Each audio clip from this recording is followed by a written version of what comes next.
Good morning and happy Thursday morning to everybody. All right, we're continuing on with Harry's tour of New York, but some other stories have, some updates to some other stories have come out. And can you believe it? Meghan, we all knew she was saying she was communicating with Diana, but now it's in print. I'm not kidding. Let's jump in and cover it, shall we? Let's go. I want to start by saying a big thank you to my subscriber, Karen. She sent me a fabulous note letting me know that her grandmother's family was from Canada. And when Queen Elizabeth was crowned, her grandmother got this teacup and saucer, but no one in the family is a royal fan or cares about the royal family. And so she sent this to me to add to my collection. Absolutely gorgeous. Thank you so much, Karen. And yes, it survived. Let's move on now to our multiple stories for today. There's a lot. Let's go. Here we go, you guys. Finally, Meghan Markle has refuted the claims made about her that her staff is terrified of her and she belittles people and Harry enables her. They have come out to say, or I should say a source close to Harry and Meghan came out to say that the allegations were completely fabricated, that these quotes were fabricated by someone lacking knowledge of our company, is what they said. They think we're all in the same office and this quote would fly, but because we're in different offices, it's just not possible. Now that makes no sense to me because she could be in an office barking orders and marching around, even if, they're not in the same room. And once again, Harry and Meghan don't come out on their own to refute the claims. They're using a source. There has to be a reason why they keep using sources and they don't come out on their own. But since the claims are being refuted, the last thing that just came out is that the nickname Duchess Difficult apparently came from a source, a Sussex employee who still works for them. Mr. Roshan that you see in the picture still stands by his story, even with the backlash among supporters and friends. The people that are saying it's fabricated. He revealed that he has spoken to 12 former and current staff members. Now, of course, Meghan's claims that she's difficult to work with were manufactured by the palace after Megxit. We'll come to find out, not exactly. One of the main points I'm trying to get across to you guys is that Meghan is insisting that this nickname Duchess Difficult was manufactured by the palace after Megxit. But Mr. Roshan has made it very clear that that's not true. And in his reporting, this has come up since they've left the palace. Mr. Roshan said that their reporter spoke to a high-up source who still works for them. So this whole thing that Harry and Meghan are putting out is that they think it's one former disgruntled employee. No. And while Meghan's friends speak out and say they've never seen a negative side to her, what does that tell you? They're her friends. No wonder they're going to say that. When the Sussexes were directly asked for a comment, they declined. So if you don't have anything to say, then don't ask an anonymous friend to go make an anonymous comment. Either come out and say it's not true, or, maybe they feel they can't because after all, NDAs are no good when it comes to bullying.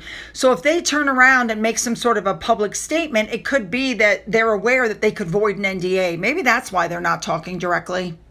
I'm sure it didn't take long. Meghan called some former employees and asked them to step up and say something nice. So Ben Browning said, quote, his experience was positive and supportive. Catherine St. Laurent said, quote, the time I spent working with Harry and Meghan was meaningful. Now, Ashley Hansen, who is Harry and Meghan's current global press secretary and head of communications, was saying that, when she asked for time off for surgery, she was, quote, met with the kind of concern and care a parent would express if it was their child. She received flowers and care packages, and Harry and Meghan reached out to her husband to check on her. Now, keep in mind that as global press secretary, her job is to make Harry and Meghan look good. An anonymous source then spoke out, and this sounds like Meghan. Harry and Meghan picked the best from every field and watered the seeds for them to flourish. That sounds like something that Meghan would say. I have to go with what Valentine Lowe said. I'm sorry. Somebody said that they were out to dinner with their family, and every 10 minutes they had to go outside to be screamed at by Meghan and Harry. It was, quote, I can't believe you've done this. You've let me down. What were you thinking? And it went on for hours. That sounds more like Meghan to me. I mean, Meghan even got Mandana Diani to come out and give an interview to Us Magazine. Reminder, when Mandana Diani showed up in the 6-part Netflix docuseries, she was listed as a friend, not an employee. And some of the stuff she said, she's like, I'll never forget sitting on the floor in the kitchen while Meghan was feeding Princess Lily and cold calling senators. Their reaction was unbelievable. I bet if somebody got my private number and cold called me to try to sway my vote, somebody who's not supposed to be dabbling in American politics, I'd be upset too.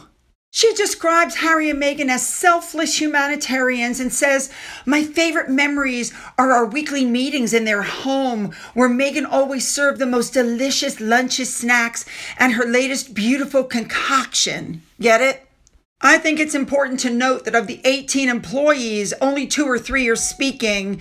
I'd like to hear from Rebecca Sananis. Remember her, the one who did the TikTok about how she was responsible for archetypes? Let's move on to our next story. It's coming out that Harry is really eager to resolve the ongoing feud. We already know that, and he wants to mend fences. However, he's going to have to extend apologies, these articles are saying, to about 40 people before he can restore genuine good relations. Yes, he needs to apologize to the king, the queen, William, Catherine, the usual people. But there are lesser known people like Mark Dyer, the former Welsh guard, who often referred to as a second father by William and Harry. He's close friends with Harry, but Harry owes him an apology. How about the Van Straubensee brothers? He needs to make an apology to them. How about the girl he told the whole world that took his virginity? I mean, the list goes on, but he has a lot of apologies to make. In the middle of all this, we know that Harry is returning to the UK for the Well Child Awards. However, royal fans are basically telling King Charles, do not arrange a meeting with Prince Harry. People are highlighting the fact that Harry can't be trusted. He's absolutely a traitor to King Country and his family. And a poll was done, and 81% of the fans who participated said the king should steer clear of Harry. Well, maybe if they have him checked head to toe for wires and they have him sign an airtight NDA. All right, let's move on. Let's move on now to Harry in New York. Thank you for the itinerary. We already covered what happened on Monday. Now, on Tuesday, Harry decided to give a speech. Again, he was at the Clinton Global Initiative, and he wanted to, reach out and touch the audience. My goodness, this guy, I don't know what to make of him. There was a 90-minute session, main stage session. The title of it was Everything, Everywhere, All at Once. Now, Jane Goodall was there. Jose Andres was there. Bill Clinton was there. Obviously, it was the Clinton, thing. And Harry got up there and started going back and forth. And what he was doing was talking again about the online world and it's dangerous to our children. And we need to do something about it. And then he put up pictures of some of the children, and this is why we started the Parent Network, a place for support. When you get down to it, what he did was launch a chat room. It's a chat room. The Parents Network was already there. It has been there for years. And of course, Harry and Meghan are taking full credit for the Parents Network, but all they did was launch a chat room within the Parents Network, and we still don't know how it's going to be monitored and who's going to run it.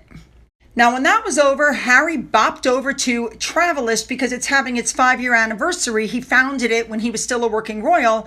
And supposedly it was there to, quote, develop a mission to help both travelers and travel companies make better, greener choices, according to the website. So he went there to join the nonprofit to talk about its strategy for the next 5 years. I mean, for me, it seems to me the first thing he should have said was, okay, maybe I'll stop taking the 50 private jets that I've taken over the last 5 years with my wife. Who would listen to this guy? We all know, by the way, that Harry is in New York by himself, and they're saying that he's hitting the engagement circuit by himself because they're rebranding him, because he's sick and tired of being the spare to Meghan, and he's trying to cement a place for himself. I think this is part of the rebranding because I think he wants to come home. I honestly do. And part of the problem is that the different things they're trying are failing, like the jam. This article points out directly so, that Harry has overpromised and underdelivered, that it's just like trying to brand snow in a hailstorm. Exactly. They refuse to let go of the titles. They even changed their Archwell website to use their royal titles, to use their royal cipher. She's tried to use some sort of a Buckingham Palace cipher on her jam. It's just not working out. Maybe they should ask Diana for advice. I mean, after all, Meghan Markle, it's being reported, complains that she can talk to Diana. Remember, at the Platinum Jubilee, she was overheard whispering to Harry, "Harry, I spoke to your mother this morning doing yoga and she's glad we're here." I mean, are you kidding me? She keeps trying to draw parallels between her and Diana. She tried to do it with the clothing. She's tried to do it with her makeup. She's tried to do it with, she tried to hurt herself when she was pregnant. So did Diana. You get where I'm going? She's literally tried to cosplay Diana. She wears Diana's jewelry. She's trying to do the same doe-eyed, demure poses. It's getting really weird. I mean, we've heard that she was doing seances and talking to Diana, but people are actually writing this stuff down now.